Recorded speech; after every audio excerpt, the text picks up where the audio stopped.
Hello and welcome to another video about Europa Universalis 5. Yesterday was both the 1 month anniversary of the game coming out and also the day that we got a new update to the game, the 1.0.10 opt-in beta. And now that beta has just gotten its own update, the first hotfix, which has maybe changed a few things. One of the things that people were noticing in this update was, well, let's just say there were some issues with England versus France, and France was capable of essentially swaying the likes of Lancaster, Durham, Wales, etc. to join France, which felt a little bit silly. Obviously, there is, between England and France, the 100 Years' War situation. A lot of the vassals of France were, jumping sides and supporting England in the 100 Years' War, but it was more a case of these nations or these rulers saying, yes, I actually believe you are the true ruler of France. English vassals, Lancaster doesn't make sense for them to jump into France's arms by thinking, oh yes, you are the true ruler of France, and me in Lancaster, I'm therefore going to join you. Doesn't make sense. But hopefully that has been fixed. But anyway, let's have a look at the patch notes themselves. That is one of the hotfixes, among plenty of others.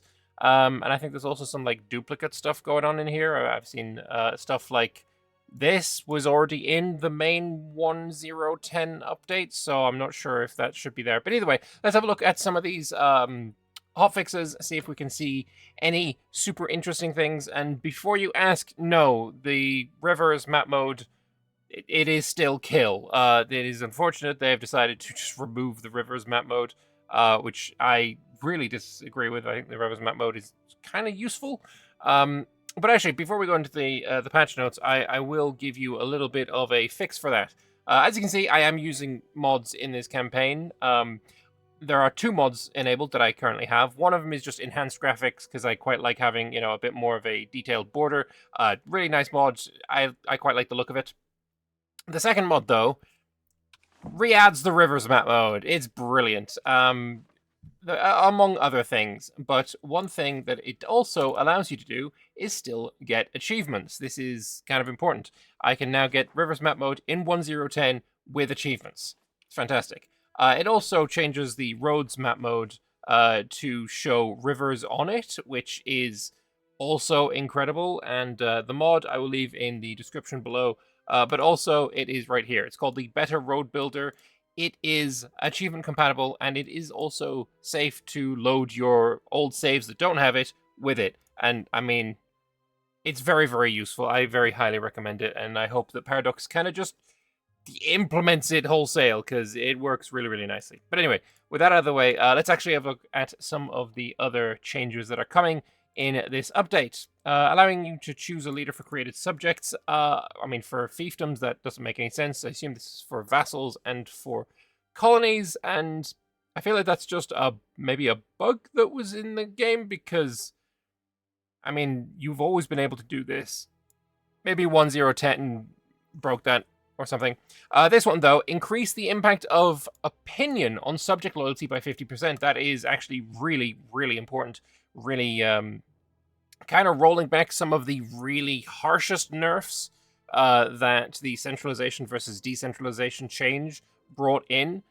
So now just make sure to keep your vassals as loyal as possible. And maybe if we hop in as England and look at our opinion map mode, I actually have to jump in as them, fair enough. Look, apparently this is an achievement-compatible game. Maybe we'll get an achievement. Who knows? Either way, let's have a look at that opinion map mode and see if we can see what is going on. Please stay open. Opinion. What is their opinion is at 149, and that makes their loyalty. Where am I seeing? I'm blanking on where to see these things. Sorry, I'm brain farting. Opinion is at 22.42 from 150 opinions, so we can expect that to go to, what, 30 at a maximum. I'm not sure what it was before. I suspect it was probably 20 before. So an extra 10 loyalty, it seems like we're going to be able to get. I'm not sure. If I'm misremembering some numbers, then feel free to let me know. Bank Ledgers gets 25% of the inflation reduction it previously had, but the trade maintenance reduction is instead 4 times as big. Now, I looked into this. I can't remember what Bank Ledgers is. I thought it might be a estate privilege. I couldn't find it. I thought it might be an advance. I couldn't find it. I can't find it. I don't know.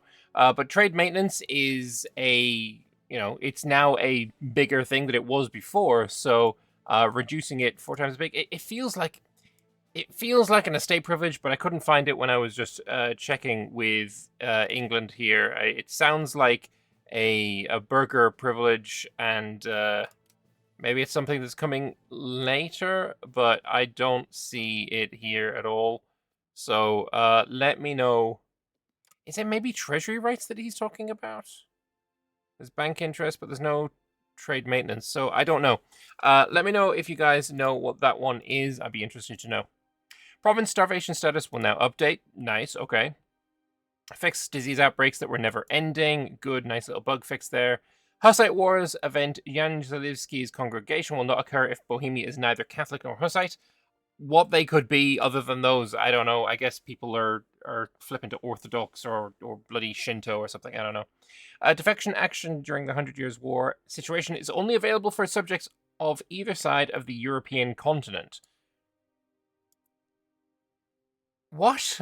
I mean, I feel like I understand what this means, and basically the English vassals aren't going to be swapping over, but defection action during the 100 Years' War situation is only available for subjects of either side of the European continent.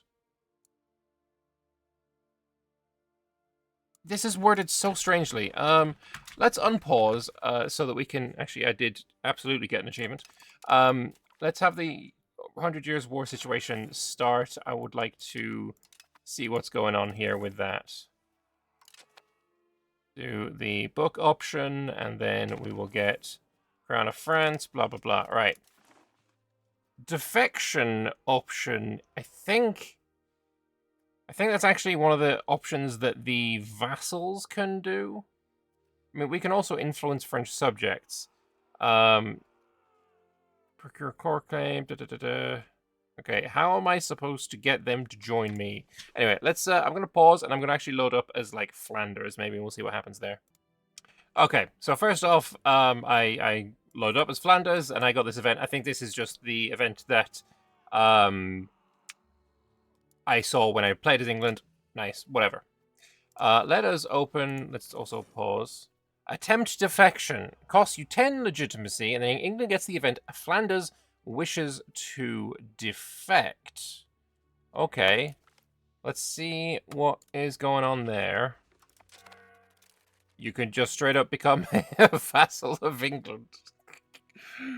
Okay. I mean, that seems reasonable. That seems reasonable. While we're here, let me just check my burger privileges. Maybe it was a privilege for a different type of government. Yeah, no, I don't see it. Either way, okay, so that's interesting. And then we can attempt defection again in 10 years, potentially.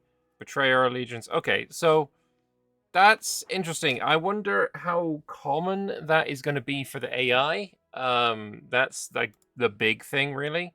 But only available for subjects on either side of the European continent.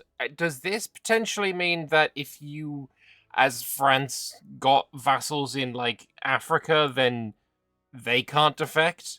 Because, I mean, obviously. Or are we thinking the 100 Years' War was going on so long for some people that, you know, colonies were defecting, and that's what a fix is here for? So basically only European subjects can flip back and forth? I mean, I feel like that might actually be the case, come to think of it. But it's not a problem I think I thought was actually going to be a thing. Winning the 100 Years' War now grants a strong modifier as a complimentary reward. That's, I'm interested to see what that is, because a lot of these situations that are in the game, winning doesn't give that much of a reward, right? You get a reward if you win the Rise the Turk situation is fine. It's good. The reward you get for winning the Italian war situation is completely garbage and not worth going for. The rewards you get for things like what are the situations am I thinking of? Things that don't come with intrinsic things like, the wars of religions. If you win the wars of religions, then you change the religion. I mean, that's fine. Hussite wars, you stay Hussite or you turn them from being Hussite. That's fine. I'm thinking of more like more localized thing. Whatever, it doesn't matter. Either way, I'm mostly thinking of the Italian wars. It's just got a really bad reward. I would like the Italian wars to have a strong modifier as well, and I'm interested in seeing what the 100 Years' War has. Be kind of interesting. Anyway, rebalance some weights for the defection action in the 100 Years' War. This is what's going to stop Lancaster joining France, I guess. Bohemia, more likely to convert to Hussitism. Love that. Big fan of Hussitism. Fixing crashes. Fixing crashes. Slaves can now be converted when using the law to force the conversion. Okay. Gaelic clergy and burghers, also part of the clans, just like the nobles. Fixed war reparation income. I didn't know it was broken. Balance some overpowered inflation reduction modifiers. I'm not sure I've seen too many of these, but if they're going to be taking away my parliament action for getting 0.4 inflation reduction a month, if they're taking that away, we riot, because that is beautiful. I love that one. But it makes sense if that gets nerfed, to be honest. A fixed incorrect spy network calculation. Sure, vassals can no longer invite Overlord into the independence movement against them after reloading the save file. That's kind of funny. It's no longer any penalty for being a higher rank and taking land from lower rank countries. I wonder if this is talking about the war score cost penalty that you have as an empire taking land from lesser nations. Because that is something I think the Playmaker keeps pointing out, and why he does not ever upgrade from a county in his runs, even if he owns like the entire world, because you get a war score cost penalty for being an empire. I wonder if that's gone. That'd be nice if it's gone, to be honest. That made no sense, so yes, please. What else we got in here? Estimate annexation date of union partners subjects no longer display the end date. Annexations are much faster than tooltip was implying. I mean, the one thing with annexations that I think needs looking at is when you have some modifiers to annexation, and I'm actually going to load up a game to show this. Once again, I bring you back to my Portugal campaign, and we have our annexation of Galicia going on at the moment. Which, if we add up all of the numbers, 40 plus 160, easy 200, 520. If you take away 10% from 520, you do not achieve 572. But if you add 10% from 520, you get 52. Which, if you take 52 from 572, you reach 520. So yeah, this is still broken. Unfortunately. This number, basically, if you ever see in this patch, a modifier giving a Diplo annexation cost reduction, don't take it. It makes everything more expensive. Yay! So yeah, hopefully that's going to get fixed in the next hotfix. If nothing else, if they watch this video, now they know that's a problem. But either way, we got more hotfixes and such to look through. Annexation action in the union action category. If the actor and recipient are in a union, in every other instance, it continues to be a subject nation. Whatever, okay. Military changes. Frontage of heavy ships has gone up. Flanking ability for light ships has gone up. Reduce the frontage of galleys, also increasing their initiative from 1 to 2. I think a lot of people are complaining that heavy ships are too powerful versus galleys. That is not my experience. It straight up is not my experience. I find that if I don't have galleys in my navies, they will lose to navies that do. They'll lose to pure galley navies because the galleys are too fast. They arrive on the battlefield first. They're basically the war bows of the sea.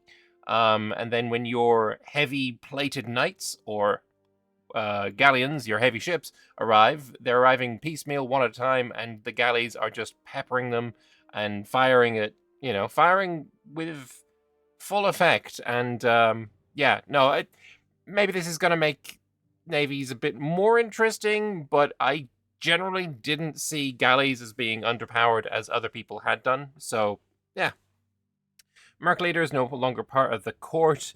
Unfortunately, what I think this is in effect going to do is mean that you're going to have fewer potential cabinet members, because I do remember seeing a lot of mercenary leaders in here, and that is maybe no longer going to be possible, which is kind of unfortunate. Added levy recovery modifier that's gained from many ways to get levies to recover faster. Kind of cool. I kind of like that.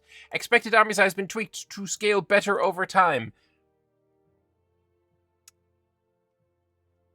Question. A curiosity. A ponderance, if you may. What the hell does expected army size do? I have no idea. I have actually no idea. Expected army size is this one. I have 36,000 as my army size. I'm expected to have 37.2. What does it mean? What is my... Why? Is there anything telling me what I'm supposed to have? Because I don't know what the answer is. And there's no tooltip. There's no tooltip. What is the penalty for me being below it? What is the penalty, if there is one, of me being above it? I don't know the answer to this. Please, can someone tell me? If that someone is Paradox, all the better, to be honest. Melee leaders don't get downtime if they're not actually moving location when assigning to new units or merged in the same location. This is a case of if I have two armies, which have I got two that are easily done? Yeah, if I merge these two armies, before they would take a very long time to actually, you know, get a general in charge. Right now, I've got these, actually, I've got two armies that are right here, together in the same place. Then again, you're already on the move, so you go away. If I merge these two armies now, they should just instantly get a general in charge, and that is the case. Before, it would take a few days for these guys to actually get in charge. That's fine. This is good change. Good change. I like that one. You now restore levies even if you explicitly try and delete the units. I mean, yeah, it's just disbanding a levy. But I feel like that was maybe a bug then. Reworked a bit how non-ruling dynasties marry and when. Added support for dynasties to be tagged as more important for this. Okay, I like that. Randomly generated characters now only be from primary, accepted, or tolerated cultures. That's good. Cossack identity privilege now completely blocks tribal promotion. Hiring advisors now cost... I mean, we saw this one already. Hiring advisors costing different versions of... different costs, I guess. Still 20 as a base, so nothing has changed there. The artist one... It's in here or something. Maybe you can only hire one when this is, yeah, here. Can I not hire you for some reason? I don't understand how it works. Whatever. Either way, they cost different units now. They did before. I don't know why this is in this hotfix, because it was already the case in 1.0.10. 2 late game advances to give malaria resistance. Let's see if we can't find those. I assume it's Age of Revolutions. Disease resistance. I mean, there's vaccination. I don't know if that one's new or not. Although, I think, actually, I won't be able to see from this, because this is a game that's been rolling on from a previous patch, and advances are ruled in from when you start a game. So I'll be right back. Well, I don't know about a couple, because the only one I could find is this one here, quinine, giving malaria resistance plus 20%. Makes absolute sense. I did not find anything in here. Malaria... oh, wait, no, I do. Jesuit's bark, also giving malaria resistance. So you got a total of 30% malaria resistance that you're able to get from these two ages. I doubt there's anything in Age of Reformation. Nope, there is nothing in there. Okay, well, that's good enough, at least. We found what those are. Very nice. Claim Throne CB, no longer blocked from different religious groups. Fleet basing rights relationship is now available to building-based countries. Enforced religion subject action is now always available to military orders. Subjects created by theocracies will now always have the religion of the overlord and creation. That kind of makes sense. Added missing localization for the message of calling an appanage to war. Colonial nations now give food access to their overlord. Oh, thank goodness. This was very annoying to me. Fixed options not being capitalized in the event, the insane, fixed wrong scope, fixed some events, fixed more events, event stuff, whatever. I don't think there's any events that I thought were like completely crazy that I needed them to, fix it immediately, so I'm just going to gloss over those. Sweden's unique support new farms, north or east cabinet action can still be used if Sweden forms the Scandinavia tag. This is the way that you increase the population growth in Finland, because in this era, Finland had some of the highest population growth of any area in the world. So that's the thing that Sweden gets for that. That's cool. No longer blocked from favoring an heir when you already favored heir becomes your ruler. Okay. Improved tooltip of Pikazi government. I don't know what that one is. Elective Podesta is now available to interact with rulers. Marriage unions automatically disband if the marriage is broken due to another country being annexed. Policies, unpredicted free cities and free cities abolished, no longer grant imperial authority. Additionally, cleaned up the tooltip of direct imperial cities and cities of the emperor to show average antagonism gain across all free cities.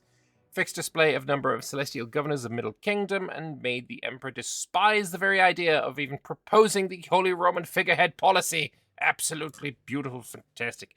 This is one of the massive problems with the HRE, in that they would essentially always pass this annoying, where is it? Somewhere in here. I think the golden ball has to pass before you can find it. Basically, always pass Holy Roman figurehead, which basically meant that the HRE was dead. If you became the HRE later on, it was very, very difficult to overcome that figurehead status because you needed to get to 80 imperial authority, and by that point, usually Lutheranism is spawned, and you have a bunch of heretics, and France has probably eaten half the HRE. Hungary's probably done the same. It was very difficult. Yeah, it was very, very difficult to get around that. But now they won't do it, so that's great. Made the British and Irish natural harbour capacity more accurate. That's cool. Let's check the natural harbour map mode. I'm seeing a lot more green on the south than I think I was before.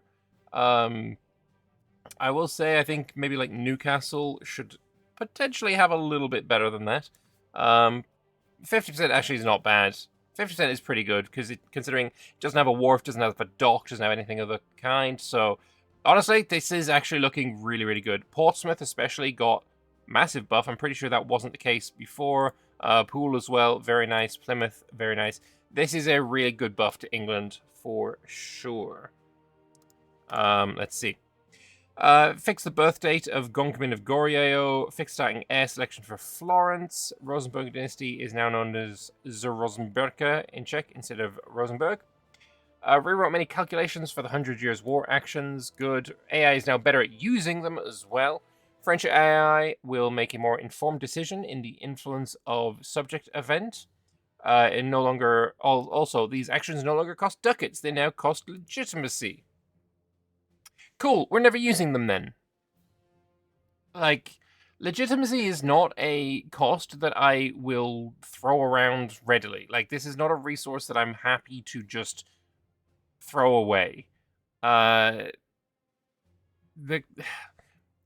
Essentially, when I'm playing the game, I want to get my legitimacy to 100, because then this starts being cheaper. Unless I move this down to essentially 0, it's just not... Legitimacy is too important. It's far too important, and it makes the cost of other things, like stability cost, way, way cheaper. So, yeah, I don't know. I'm not massively a fan of that. Remove Anatolian Beylik reform can now only be done after the conclusion of the Rise of the Turks. Guelphs and Ghibelline situation now removes forced interfaction CB from all Guelphs and Ghibellines when the IO disbands. That just makes sense. Added a negative opinion modifier towards annexable neighbours for Beyliks during the start of the Rise of the Turks. Added the attempt defection action for subjects of England or France. Again, these should only apply to subjects in France. I don't think subjects in England should be flipping at all. Unless somebody can, show me some evidence of that happening at all at any point. I just don't think it is, though. Hanseatic Merchant Federation Gov Reform now has the cannot be subjugated modifier, and they fixed the description of the antagonism change modifier. Okie dokie. Some 2D art has been changed, including a mass construct icon. Let's see if we can't find that. Say if I want to mass construct the brewery. I mean, I don't know. I don't. Was the icon here always there? I'm pretty sure it was. Yeah, I'm not sure what's the deal there. I'm not sure what changed. Either way, cool. That's a thing. That's a thing. Military AI stuff. Rich countries now field significantly larger armies in the mid and late game. Yes, thank you. This is really, really good because the AI not very good at fielding pure regulars. Strong AI armies now only wait for an army to join them if it's of relevant strength, otherwise they keep doing other objectives. Fix an issue where the AI would pull units away from sieges to merge those armies during war.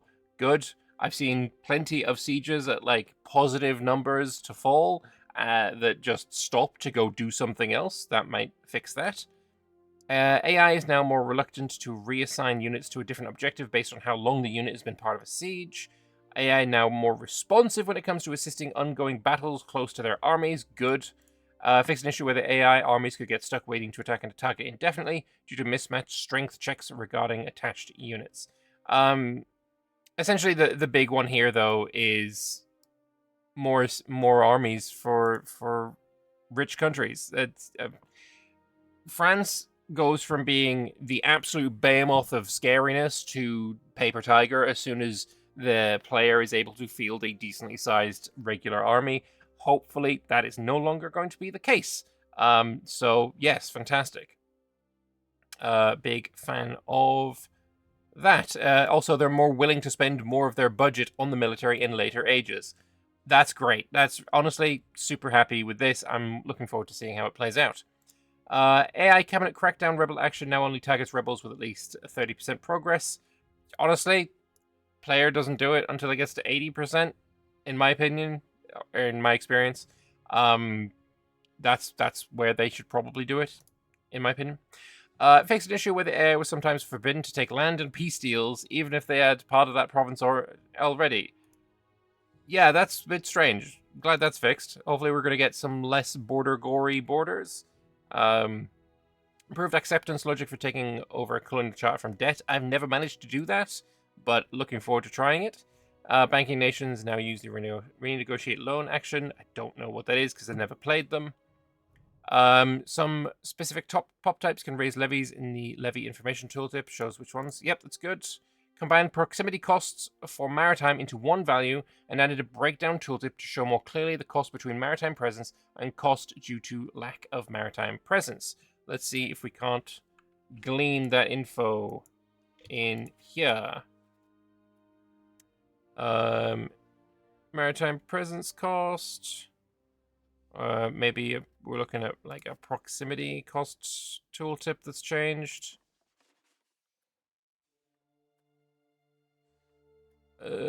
Not sure. Maybe. Problem is, I can't remember what it looked like before, so I don't know. Maybe something's changed there. If it's more clear, then that's fantastic. I actually don't remember what it looked like before, so yeah. Let me know if you are experiencing this in a good way. Show previous siege status in siege tooltip. Okay, fair enough. Change explorers via the portrait, rework bit the declare war panel, reposition some call to arms, promised land, and call a co-belligerent. Alrighty then, let's give that a looky-see.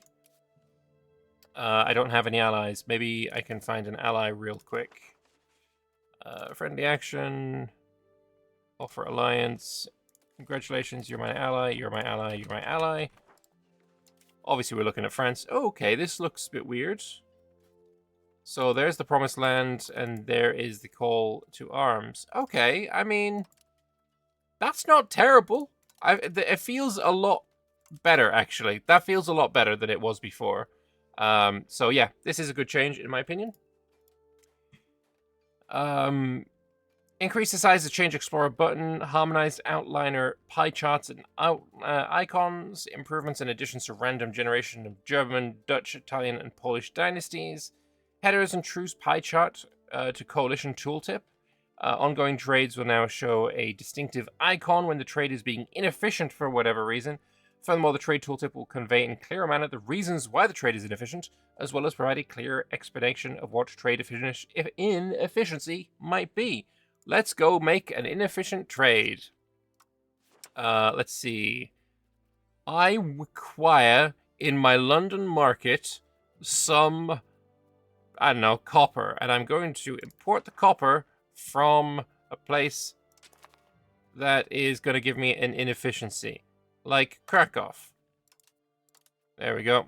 So now if I look at, is it this one? No.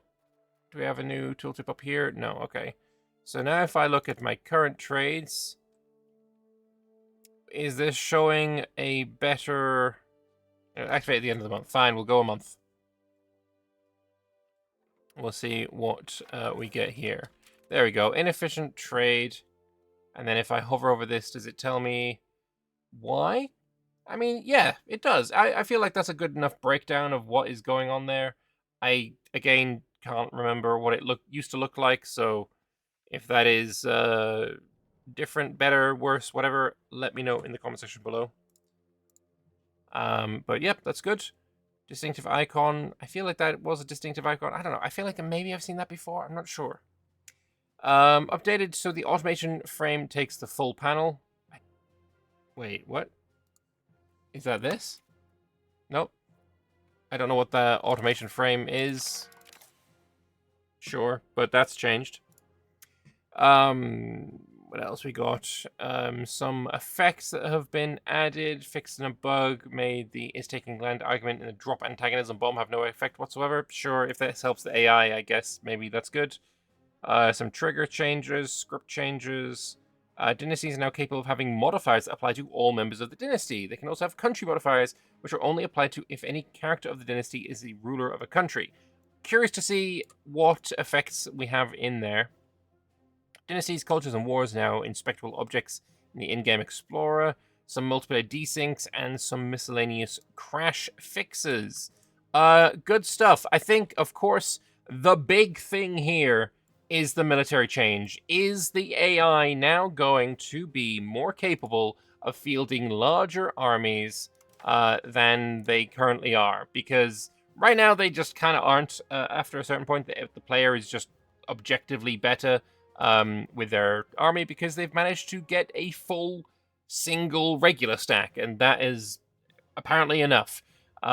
If this change has changed that, then that is honestly fantastic. So I'm looking forward to seeing those AI changes in action. But yeah, let me know if you've noticed any other changes, because again, some of these things are just kind of stealth put in there.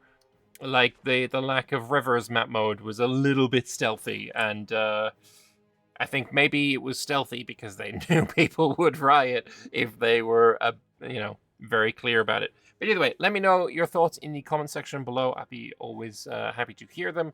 I released a video earlier today as well that you may have seen me accidentally open earlier in the video, where I did a time lapse with the 1010 update. Maybe I feel like I need to do another one, but this is what the world looked like at the end of that, if I can find the actual end part. There, something like that. This is what the world looked like at the end. This England is also in Italy. All of the Low Countries. Bohemia is huge. Hungary's huge. Ruthenia huge. Bulgaria huge. Mamluks normal. But yeah, there's quite a few differences. USA spawned, or formed, I guess. Spain is a thing. Still no Russia, and yeah, so other things happened. So definitely there have been some changes to the AI in 1010. So I'd like to see if you guys have been playing it. Let me know your thoughts, and we'll see how different people's games have gone. But anyway, I'm going to head off now. Thank you very much for watching, and I'll see you in the next one. Bye-bye.